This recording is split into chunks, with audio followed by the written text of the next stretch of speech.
It amazes me that to convince black people that Donald Trump cares about them, he takes pictures with celebrities. It's amazing to me. If Donald Trump cared about black people, he wouldn't have denigrated the president with those claims of birtherism. But part of that is starting off with Snoop Dogg and Nelly and Soulja Boy and others for their decisions to perform at events surrounding the inauguration. Most important thing is there's got to be a solution, because this has been going on in the industry for a whole years, for decades. And at the same time, you know, nobody wants this to be true, and it shouldn't have to be true. But if we don't fix it and do something about it, history will constantly repeat itself. Now, Suge, you said something early on that I want to get clarification for the audience. Suge, you said early on, you can't just look at Diddy in isolation. You said this was done to him. He learned from others, and it was done to him, and then he did to others.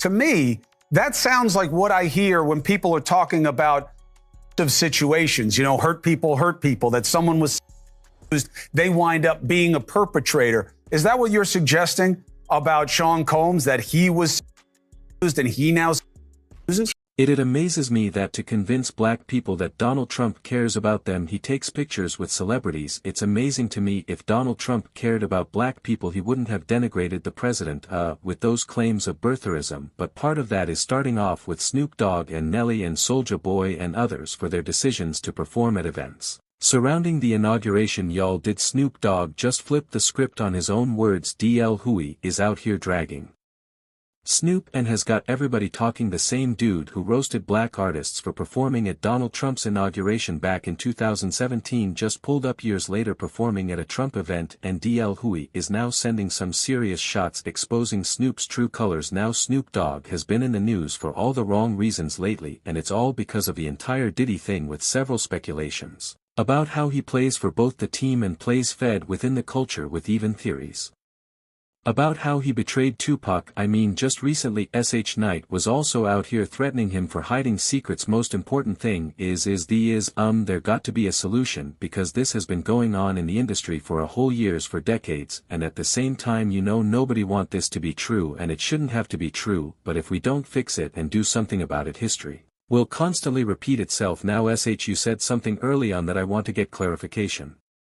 For the audience, SH, you said early on you can't just look at Diddy in isolation. You said this was done to him, he learned from others, and it was done to him and then he did to others. To me that sounds like what I hear when people are talking about of situations, you know, hurt people that someone weighs, they wind up being a perpetrator. Is that what you're suggesting about Sean Combs? That he weighs and he nows? Yeah, I think that's absolutely right. I think he repeat what was done to him.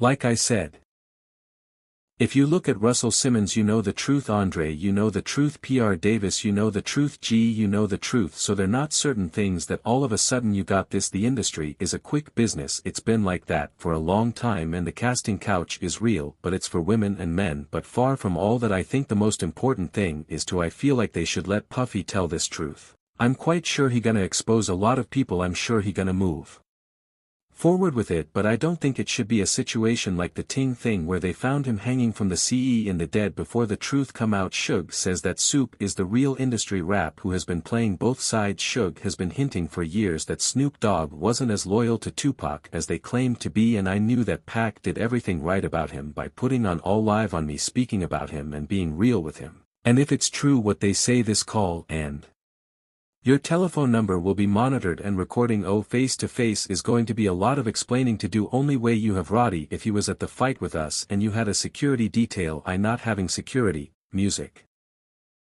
detail. What you doing with the radio? SH Knight didn't stop there, calling out Snoop for lying about the hospital visit after Tupac was shot. Snoop had always said that he got kicked out of the hospital trying to see Pac, but according to Suge Knight that never happened and Snoop never even showed up at the hospital. And Snoop's recent actions, people questioning his motives. So Snoop Dogg, Nelly and Rick Ross hit the stage at one of Donald Trump's inaugural balls and people were not feeling it. Social media was on fire with fans dragging these rappers for even showing up to the gig. Like, how you going to perform for someone who fan base probably doesn't even rock with your music like that? Not chill. I'm not performing. I am in Washington D.C. right now, but I'm not performing. It's a private vibe I'm doing with my brother Snoop Dogg to the Snoop Doggy do. Dr. Dr. at the DOP ready to make an entrance, but Nelly wasn't having it. He defended himself during a conversation with rapper Willie D saying, "I'm not doing this for the money, it's an honor, I respect the office period." Nelly even said he'd perform for President Biden or Vice President Kamala Harris if they asked. He was standing on business. Now here's where it gets real. Hughley entered the chat and let it be known he was not about to let them slide. He took to Instagram and posted, "Trump propping up white supremacy isn't just his past, Nelly, it's who he still is today. But I am honored to be performing for the office for the President of the United States regardless, ain't another president as me to perform." And he also dissed Snoop by reposting a 2017 clip where Snoop roasted black artists for performing for Trump. In the video, Snoop said, "Which one of you Uncle Tom ninjas is going to do it?" Fast forward to now and Snoop's out here doing exactly what he clowned others for. The irony is giving cringe, no cap. So ain't nobody going to perform for Donald Trump, huh? Which one of you, __. Going to be the first one to do it? I'm waiting. I'm going to roast the one of you Uncle Tom for doing it. Which one of you going to do it first?" Of course, once the video resurfaced, the internet lit Snoop up. Fans were like, "Snoop is the biggest industry buster, whole Southern California Nas King Buster." People called him out for contradicting his own words, and one social media user even joked he puffed up his whole chest and said, "Yes sir, I'll dance for you sir." Here's the thing, Hughley has been calling out black artists and comedians for siding with Trump for years. Back in 2017 when Steve Harvey visited Trump Towers and announced plans to work with Ben Carson, DL went off. He posted on social media saying, "It amazes me that to convince black people Donald Trump cares about them, he takes pictures with celebrities." DL didn't stop there. He added, "If Donald Trump cared about black people, he would not have denigrated the president with those birtherism claims. He would not have stoked racist fears." DL even questioned why Trump was using rappers, comedians and athletes to represent the concerns of the black community. "You'd rather see us run the ball than run the country," he said. DL's message was clear. He wasn't buying the photo ops and he wasn't about to stay silent about it either. Fast forward to now and it looks like history is repeating itself. So why did Snoop, Nelly and Rick Ross take the stage? Hughley had some theories. He said it's all about power. According to DL, Trump's team wed performers who wouldn't scare the white folks. He even pointed out the lack of black faces in the audience, saying, "Some of us were in the house while most of us were in the fields." Jose, man you playing the wind tonight, man you sure as mosquito. What's going down? That's the crypto. See, they let a real __.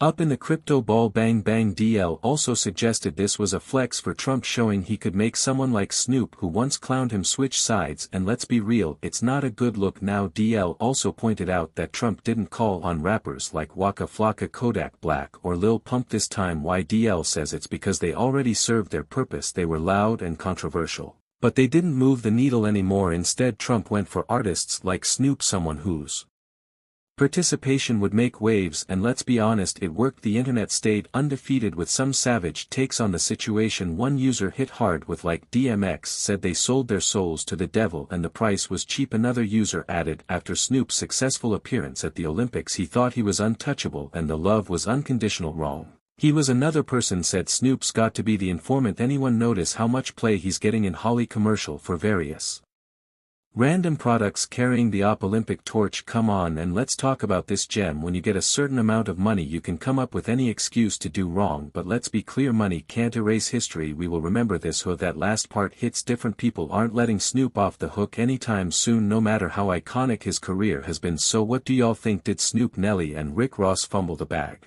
by performing for Trump, or is it just business at the end of the day? And do you think Snoop is playing for both teams? Let me know in the comments, and don't forget to like, subscribe and hit that notification bell. We've got more hip hop saga coming your way, so stay tuned for the next video. It's about to get even messier.